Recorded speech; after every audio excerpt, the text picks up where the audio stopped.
Merci d'être avec nous. Voici les principaux titres de cette grande édition du week-end sur Congo 26 Télévision. Renouvellement de la composition de la Cour constitutionnelle. Le processus de remplacement des 3 juges fin mandat est en marche. Le Parlement en congrès ce vendredi désigne son représentant à la Haute Cour. Nomination au sein des Forces armées de la République, Félix-Antoine Tshisekedi a relevé le général Chiwewe de ses fonctions de chef d'état-major général pour le rapprocher de lui comme conseiller militaire. C'est le lieutenant-général Banza qui prend la tête des FARDC, tandis que le général Dayuel quitte le renseignement militaire pour diriger la force terrestre. Et puis, c'est peut-être la fin des conflits communautaires entre le peuple Mbolé et l'Engola dans la province de la Chopo. Le forum organisé à Kisangani leur a permis de fumer le calumet de la paix et s'engager à promouvoir cette culture. Voilà tout pour les principaux titres, mesdames, messieurs. Bienvenue. Comme annoncé au sommaire, l'actualité en République démocratique du Congo, c'est aussi le renouvellement de la composition de la Cour constitutionnelle. Le processus de remplacement de 3 juges fin mandat est déjà amorcé. Un juge doit venir du Parlement, un autre du Conseil supérieur de la magistrature et enfin un 3e de la présidence de la République. C'est à cette fin que le Parlement est en congrès ce vendredi 20 décembre 2024 pour désigner son représentant à la Haute Cour. Nous y reviendrons avec force et détails dans nos prochaines éditions. Des changements au sein des forces armées de la RDC, le président de la République a procédé à une série de nominations dans un contexte de montée de violence au front contre le Rwanda sous l'étiquette M23. Parmi ces décisions prises par ordonnance, il a remplacé le général Christian Chiwewe par le lieutenant-général Banza à la tête de l'état-major général. Ebenezer Banga Wenamoyo revient sur ces nominations. Est nommé conseiller militaire du président de la République, le général d'armée Chiwewe Songesha Christian, matricule 168 98 221 22 60. Nommé conseiller militaire du chef de l'État, le général d'armée Christian Chiwewe est remplacé à la tête de l'état-major général de FARDC par le lieutenant-général Jules Banza Mwilambwe, officier artilleur de formation. Est nommé chef d'état-major général des forces armées de la République démocratique du Congo, le lieutenant-général Banza Mwilambwe Jules. Avant sa promotion, Jules Banza occupait le poste de chef adjoint de la maison militaire du chef de l'État chargé des opérations et des renseignements. Il avait auparavant exercé les fonctions de commandant adjoint de la garde républicaine. Autre changement de taille concerne l'état-major des renseignements militaires. Le général-major Christian Dayuel, qui en assurait la direction, pilotera désormais la force terrestre. Sont nommés aux fonctions spécifiées ci-dessous au sein de la force terrestre les officiers généraux dont les noms, post-noms, prénoms et matricules suivent. Chef d'état-major général, général-major Ndayuel Okura Christian. Le général Chiko Chitambwe est nommé commandant première zone de défense et le général-major Jean-Pierre Kassongo Kabouik du service national, élevé au grade de lieutenant général. À noter que ces nominations interviennent dans un contexte où l'efficacité des forces armées de la République démocratique du Congo et FARDC est requise pour repousser les forces négatives, restaurer la paix et renforcer l'autorité de l'État dans les zones touchées par des conflits armés. Elle renvoie un message clair aux ennemis de la RDC, l'armée est prête à relever les défis sécuritaires. Sont abrogées toutes les dispositions. Nouveau commandement au sein des FARDC, Félix-Antoine Tshisekedi veut parer à toute éventualité après l'échec du processus de Luanda qui semble avoir donné aux terroristes rwandais du M23 une certaine santé jusqu'à menacer un coin du Sud. Le commandant suprême des forces armées de la République démocratique du Congo a changé de tête à quelques postes de commandement.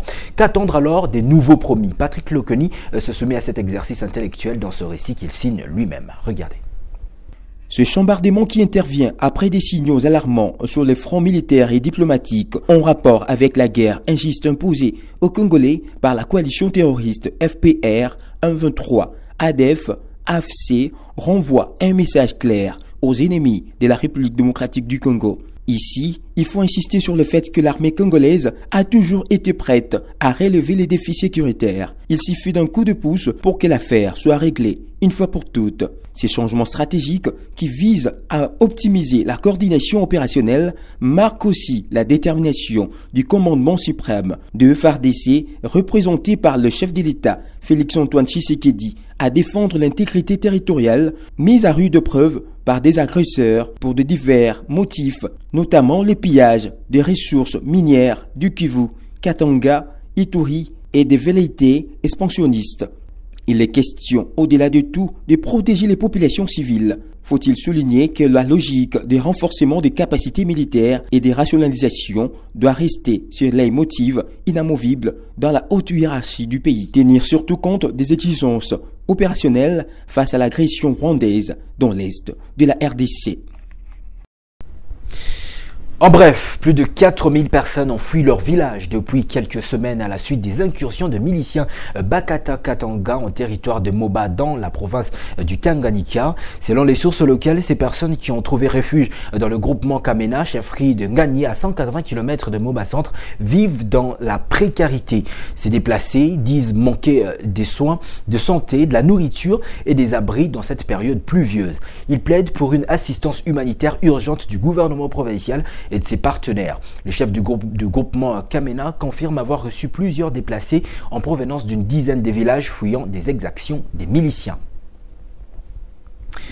Forum de paix, réconciliation et développement dans la Chopo après des discussions intenses marquées par des tensions palpables entre différents participants. Le peuple Mbolé et l'Engola ont décidé de prêcher la paix. Un accord crucial de réconciliation a été signé entre les deux communautés.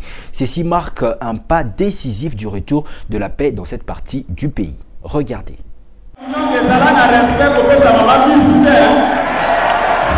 C'est parti. Tant attendu a été scellé dans une atmosphère encore chargée d'émotions. Les communautés Mbolé et l'Engola, figure phare de ces forums, ont accepté de coexister pacifiquement, mettant ainsi un terme symbolique aux différends qui les opposaient. Ces efforts de pacification seront officialisés par des cérémonies coutumières prévues le 20 janvier 2025 à Osio, lieu symbolique où les affrontements avaient éclaté pour la première fois. Cette journée marquera également, selon les recommandations de participants, le retour des déplacés dans leur village d'origine. Nous nous engageons dans la voie de la paix à sensibiliser dès aujourd'hui nos communautés respectives à la culture de la paix et de la cohabitation pacifique, à favoriser les vivres en commun entre nous, à procéder à la cérémonie traditionnelle de réconciliation dans les 30 jours qui suivent, c'est-à-dire au plus tard le 20 janvier 2025 sur place à Osio.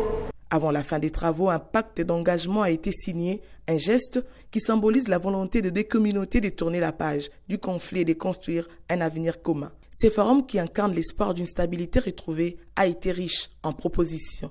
Parmi les principales recommandations à adopter figure l'éclaircissement des limites territoriales entre les territoires d'Opala, la ville de Kisangani, et les secteurs Luboya-Bera. Ainsi, une attention portée aux dossiers judiciaires de présumés impliqués dans ces conflits. La réinsertion sociale de déplacés et la sécurisation des villes stratégiques ont été également soulignées comme des priorités pour garantir une paix durable.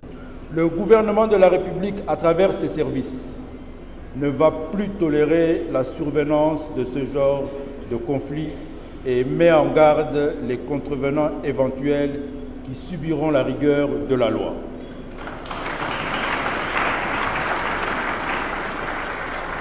Par ailleurs, nous mettons en garde tous les auteurs intellectuels et leurs complices, publics comme privés, de s'abstenir de faire obstacle à la mise en œuvre des résolutions prises à l'issue de ces assises.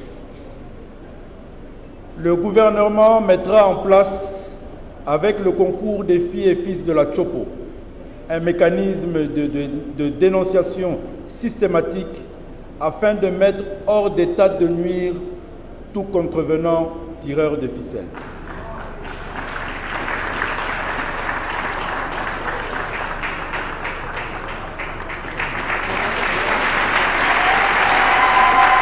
Ces processus de réconciliation de la Chopo résonnent bien au-delà des frontières de la région, en République démocratique du Congo, alors que les tensions communautaires restent une réalité préoccupante. Cet exemple de dialogue constructif pourrait inspirer d'autres initiatives dans le pays. Peut-on imaginer un futur où toutes les communautés divisées se réconcilient de la sorte? Ce succès marque indéniablement un pas dans la bonne direction. Reste maintenant à transformer ces accords en actions concrètes et durables.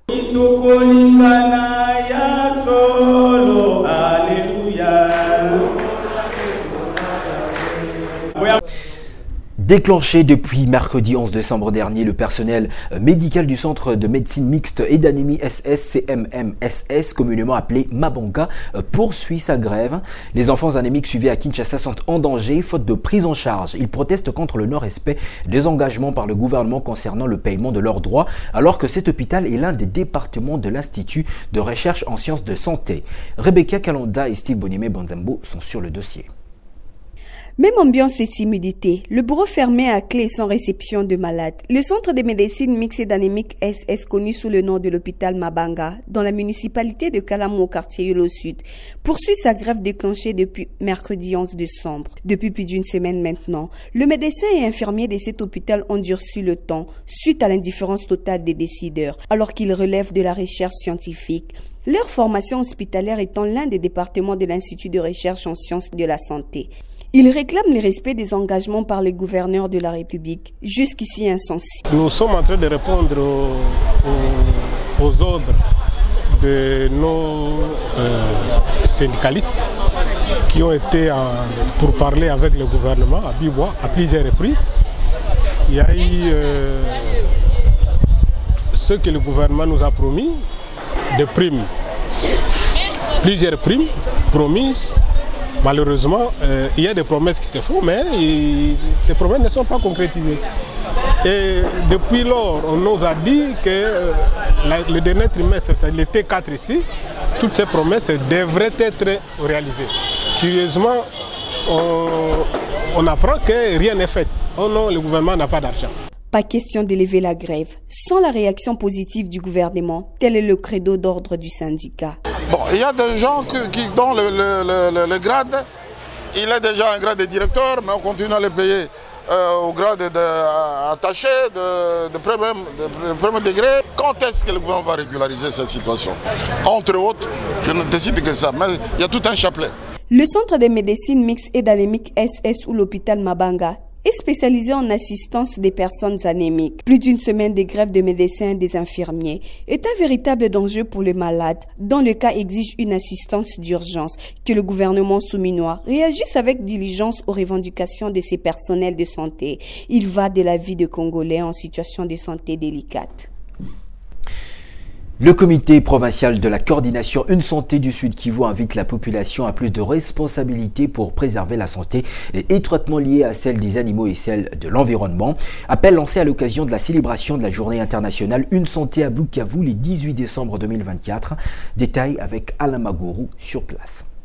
La journée internationale Une Santé a finalement été célébrée à Bukavu par le comité provincial de la coordination Une Santé CPQ Sud Kivu le mercredi 18 décembre 2024 par une imposante caravane motorisée qui a traversé les artères d'influence de la ville de Bukavu, formée essentiellement par les véhicules des différents partenaires du CPQ Sud Kivu. Cette journée a vécu de manière particulière. Pendant cette ronde de la ville, plusieurs messages d'explication sur l'approche Une Santé, en anglais One Health, ont été partagés au public avec des arrêts à différents points chauds. Arrivés au point de chute, l'auditorium de la femme à la botte, plusieurs acteurs étatiques et privés ont arrondi leurs angles sur la nécessité pour les uns et pour les autres à respecter l'autorité de l'État dans la coordination des interventions et dans la canalisation des ressources. Le coordonnateur provincial du CPQ Sud Kivu, Dr Patrick Chirimo Mimurula, a déploré le fait que certains partenaires continuent à agir en solo au mépris total de la régulation publique. Protéger les êtres humains, les animaux et l'environnement pour un monde plus sain pour tous, tel est le credo du comité provincial de coordination Une Santé, que je vous prie de vous approprier chacun à son niveau. C'est pourquoi le CPQ Sud Kivu est fier de se féliciter des résultats obtenus par lui et tous les partenaires engagés dans la promotion de l'approche Une Santé. Malheureusement, on continue à déplorer les résistances de certaines parties prenantes et acteurs sur terrain à adhérer à la logique de la coordination opérationnelle et de canalisation de ressources. Dr Patrick Chiromo Mimurula, entouré de tout son staff, a annoncé la création du réseau des journalistes sensibles à l'approche Une Santé, ainsi que le conseil interentreprise Une Santé, question d'élargir les cercles de reconnaissance de la population et accroître son niveau d'implication. Je saisis cette occasion de remercier vivement le président de la République, le chef de l'État, son Excellence Félix Antoine Tshisekedi, pour son engagement optimal dans l'atteinte de la couverture santé universelle. Si particulièrement le gouverneur de province, son Excellence le professeur Jean-Jacques Pouroussi Sadiki, dit Magoufouli, le grand champion de ONELF au Sud Kivu, dont la proactivité gouvernementale inspire confiance et rassure le boostage du CPQ Sud Kivu. Après 2 panels consécutivement animés par les partenaires techniques et financiers et par le relais communautaire, les médecins chefs des zones de santé ainsi que les coordonnateurs territoriaux de la coordination Une Santé, le ministre provincial de la Santé Théophile Walulika a promis le soutien des gouvernements provinciaux au CPQ Sud Kivu dont le bilan est encourageant. Au chapitre d'engagement citoyen de jeunes, considérant le contexte sécuritaire, socio-économique et politique que traverse le pays, il est impérieux que toutes les forces vives se réunissent comme un seul homme pour regarder dans la même direction et mettre fin aux antivaleurs. Telle est la sonnette d'alarme tirée par la plateforme Au-delà des conflits, soyons des repères. ACD SR, un nouveau narratif prenant la cohésion citoyenne. Écoutez l'un de ses 4 initiateurs, Jonathan David Mbombo, dans une communication à la presse mercredi dernier à Kinshasa-Gombe. Aucun de nous, agissant seul, ne peut atteindre le succès. Nelson Mandela. Cependant, le temps de l'action est venu, ici et maintenant. Nous devons nous unir pour bâtir un Congo nouveau, fondé sur des principes universels. D'où la nécessité d'une implication considérable de la jeunesse. Pour le changement de narratif, elle demeure la clé de voûte du redressement des différents secteurs en République démocratique du Congo. En tant que jeune élitiste, leader d'opinion, mais avant tout citoyen congolais, évoluant au pays comme dans la diaspora, reconnaissant qu'il faut davantage s'équiper pour assurer et garantir la souveraineté de notre nation. La campagne Au-delà du conflit, soyons ce repère, est une initiative nationale, voire internationale, visant à refonder le récit de la République démocratique du Congo. Il est donc impératif de rompre avec les pratiques d'autrefois, marquées par les antivaleurs, pour adopter une démarche résolument ancrée dans des principes d'éthique et des valeurs constructives. Cette campagne appelle à une transformation profonde, où l'ancien citoyen laisse place à un nouveau citoyen engagé, responsable et porteur d'un avenir meilleur pour notre nation. Ensemble, à travers cette campagne patriotique, redéfinissons les qualités du nouveau citoyen congolais et rebâtissons une nation forte, prospère et unie, où les divisions appartiennent au passé. Nous lançons aujourd'hui un appel solennel à tous les Congolais à se réunir autour d'un projet de société commun. Rassemblons-nous au-delà de nos différences. Ce projet de société, c'est celui d'un Congo uni, prospère et rayonnant. Nous voulons écrire une nouvelle page de notre histoire. L'artiste musicien Sega Mignon, Blaise Bongongo de son vrai nom, a tiré sa révérence jeudi 19 décembre 2024 en Inde où il a été évacué suite à un accident de circulation qui avait compliqué sa santé. Sega était batteur et chef d'orchestre au sein du groupe musical Wenge Musica BCBG de Jibem Piana. L'artiste a succombé de suite de ses blessures. Il est resté fidèle à Jibem Piana des années durant. Sega Mignon était à un moment appelé l'homme qui chuchote à l'oreille du Mukulu. Plusieurs artistes musiciens congolais ont fait montre de leur affliction, notamment sur des posts à travers les réseaux sociaux. Et puis, cette brève en page rose de cette grande édition, Madame Chibi Chabene Fideli, qui totalise 80 ans d'âge sur Terre, partage sa joie et son bonheur avec plusieurs Congolais qu'elle a invités ce soir au Pullman Grand Hotel Kinshasa. Nous annonçons aux téléspectateurs que cet événement va être retransmis en direct sur les antennes de Congo 26 Télévision, la chaîne de l'Unité Nationale. Juste après cette grande édition du journal de 19h30, le quart de reportage de Congo 26 Télévision est déjà à Pullman Grand Hotel pour cette fin et le rendez-vous est donc pris. Enfin, le sport, les léopards A' de la République démocratique du Congo seront reçus ce samedi 21 décembre par les Saïeux du Tchad dans le cadre des éliminatoires du championnat d'Afrique des Nations prévu en février 2025. Sur place à Abidjan, la ville qui va accueillir ce match, les hommes de Otis Ngoma peaufinent des stratégies avec des séances d'entraînement afin d'aborder cette rencontre en toute sérénité. Signalons que cette rencontre va se jouer au stade Alassane Ouattara d'Abidjan en Côte d'Ivoire et non au Tchad. C'est avec cette note sportive que se termine cette grande édition du week-end. Je vous rappelle ses principaux titres. Renouvellement de la composition de la Cour constitutionnelle, le processus de remplacement des 3 juges fin mandat est en marche. Le Parlement en congrès ce vendredi désigne son représentant à la haute cour. Nomination au sein des forces armées de la République démocratique du Congo, Félix-Antoine Tshisekedi a relevé le général Chiwewe de ses fonctions de chef d'état-major général pour le rapprocher de lui comme conseiller militaire. C'est le lieutenant-général Banza qui prend la tête des FARDC, tandis que le général Dayuel quitte le renseignement militaire, je devrais dire, pour diriger la force terrestre. Et puis, c'est peut-être la fin des conflits communautaires entre le peuple Mbolé et l'Engola dans la province de la Chopo. Le forum organisé à Kisangani leur a permis de fumer le calumet de la paix et de s'engager à promouvoir cette culture. C'était un honneur de vous présenter ce journal. Bonne fête de Noël à toutes et à tous en compagnie de la chaîne de l'Unité nationale. Mesdames, Messieurs, bonsoir.